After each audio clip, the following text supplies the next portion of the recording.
Guys, सभी लोगों का ये सपना होता है कि वो एक दिन बहुत सक्सेसफुल इंसान बने और दुनिया में उनकी एक पहचान हो, उनका एक नाम हो।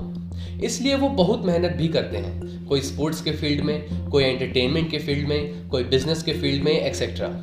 हम में से बहुत लोग फेमस भी होना चाहते हैं कि सोशल मीडिया में हमारा नाम हो, फॉलोअर्स हो, कोई हमें सर्च करे तो उसे हमारी वेरीफाइड आईडी मिले। ऐसी ही चीज़ों को सोचते हुए हम कभी कभी क्यूरियस होकर अपना नाम भी इंटरनेट में सर्च करते हैं, सिर्फ जानने के लिए कि क्या हमारे नाम जैसा भी कोई है जो कि फेमस है। जो कि कोई स्ट्रेंज बात नहीं है गाइस, बहुत सारे लोग करते हैं। बट क्या अपना नाम इंटरनेट या गूगल पे सर्च करना डेंजरस हो सकता है? क्या वो हमारी जिंदगी में बहुत सी मुश्किलें खड़ी कर सकता है? अगर एनोरा पेट्रोवा के केस की बात करें तो हाँ, क्योंकि हमारी ही तरह एनोरा पेट्रोवा नामक एक लड़की ने अपना नाम इंटरनेट पे सर्च किया था, जिससे उसकी पूरी जिंदगी बदल गई और एक तरीके से नर्क बन गई। ऐसा क्या हुआ था एनोरा के साथ, आज की इस वीडियो में मैं आपको डिटेल में बताने वाला हूँ। So hello guys, the conspiracy से मैं हूँ Tushar and today will do analysis of the Anura Petrova case.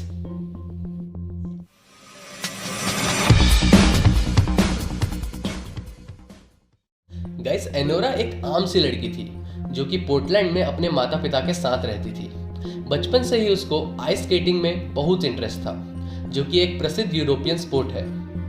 वो इतनी पैशनेट थी आइस स्केटिंग को लेकर कि उसने सिर्फ 13 साल की उम्र में कई कंपटीशंस और चैंपियनशिप्स जीती थी। एनोरा की जिंदगी में सब बहुत अच्छा चल रहा था और वो अपने माता पिता के साथ बहुत खुश थी। बट गाइस, कहते हैं ना कि one decision can take you to the sky and one decision can make you cry. कुछ ऐसा ही डिसीजन एनोरा ने भी लिया। अपने क्रिस्टल क्लासिक चैंपियनशिप की एक रात पहले एनोरा के मन में पता नहीं कहां से ये बात आई कि उसे अपना नाम इंटरनेट पे सर्च करना चाहिए। जब उसने ऐसा किया तो थोड़ा नीचे तक स्क्रॉल करने के बाद एनोरा को अपने नाम पर एक विकिपीडिया पेज मिला।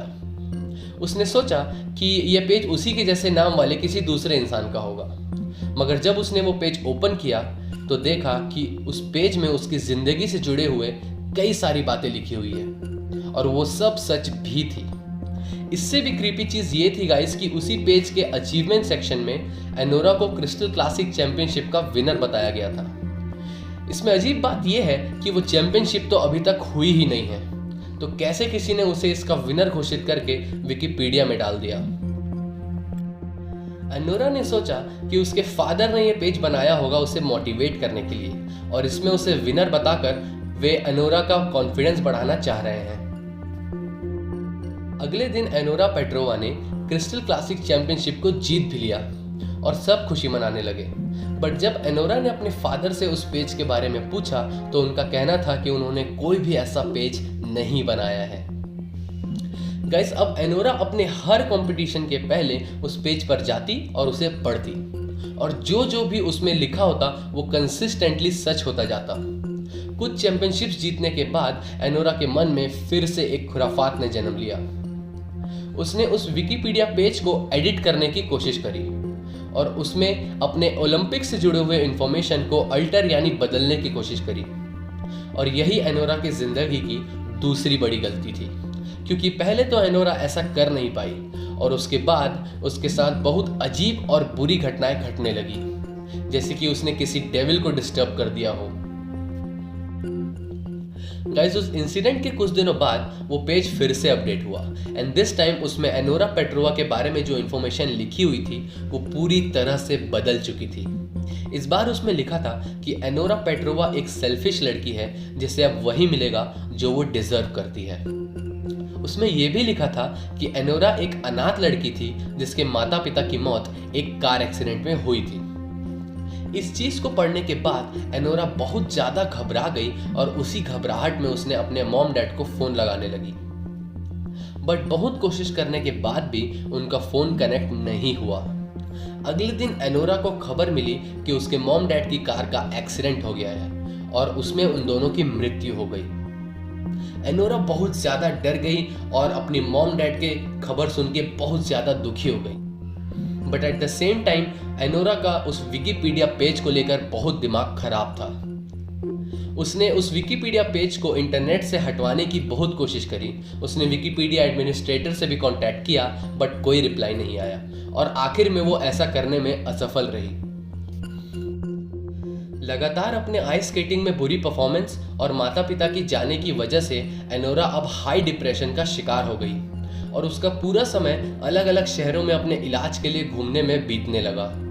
थोड़ी समय के बाद जब एनोरा रिकवर करने लगी और उसने अपने आइस स्केटिंग की प्रैक्टिस फिर से शुरू कर दी, तब फिर से उसने अपनी जिंदगी की तीसरी सबसे बड़ी गलती करी, जो कि अल्टीमेटली उसकी मौत का कारण बनी। उसने एक आखिरी बार उस विकिपीडिया पेज को खोलने का फैसला किया और इस बार जो लिखा हुआ था उसको पढ़कर एनोरा तो क्या, आप और हमारे जैसे लोगों के पैरों से भी जमीन खसक जाए। उसमें लिखा था कि एनोरा पेट्रोवा एक अनाथ अमेरिकन जूनियर स्केटिंग विनर थी जिसकी मौत उसके अकेलेपन और लालच की वजह से हुई। और इस इंसिडेंट के कुछ दिनों के बाद पुलिस को एनोरा पेट्रोवा की लाश मिली। वो अपने कंप्यूटर टेबल में ही बैठे बैठे मर चुकी थी और उसका सिर उसके लैपटॉप के कीबोर्ड्स में टिका हुआ था। पुलिस को उसके लैपटॉप में एक ईमेल मिला जो वो मरने से पहले लिख रही थी। उसने वो ईमेल अपने कॉम्पिटिटर और दोस्त ब्री को लिखा था, जिसमें उसने अपनी जिंदगी में पिछले कुछ महीनों में घटी सारी घटनाओं के बारे में लिखा। उस विकिपीडिया पेज से लेकर उसके हर चैंपियनशिप जीतने से लेकर उसके माता पिता की मौत और आखिर में उसकी खुद की मौत भी। मगर वो ईमेल एनोरा ने कभी सेंड नहीं किया, जिसकी वजह क्या थी आज तक किसी को नहीं पता।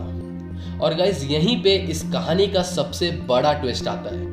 पुलिस ने अपने इन्वेस्टिगेशन के बाद रिपोर्ट में बताया कि एनोरा ने कभी उसके माता पिता को उनके मरने वाले दिन फोन नहीं किया था और वो किसी भी विकिपीडिया पेज पर नहीं गई थी और ना ही उसने किसी विकिपीडिया पेज की कंप्लेंट करी थी इंटरनेट पर।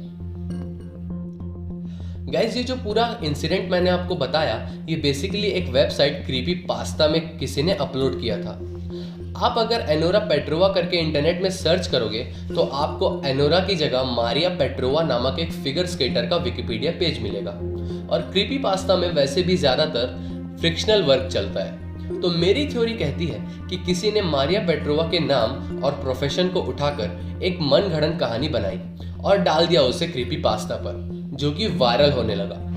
और अगर आपको कहीं से भी एनोरा पेट्रोवा की कहानी में कुछ सच दिखता है तो उसका भी एक्सप्लेनेशन है मेरे पास।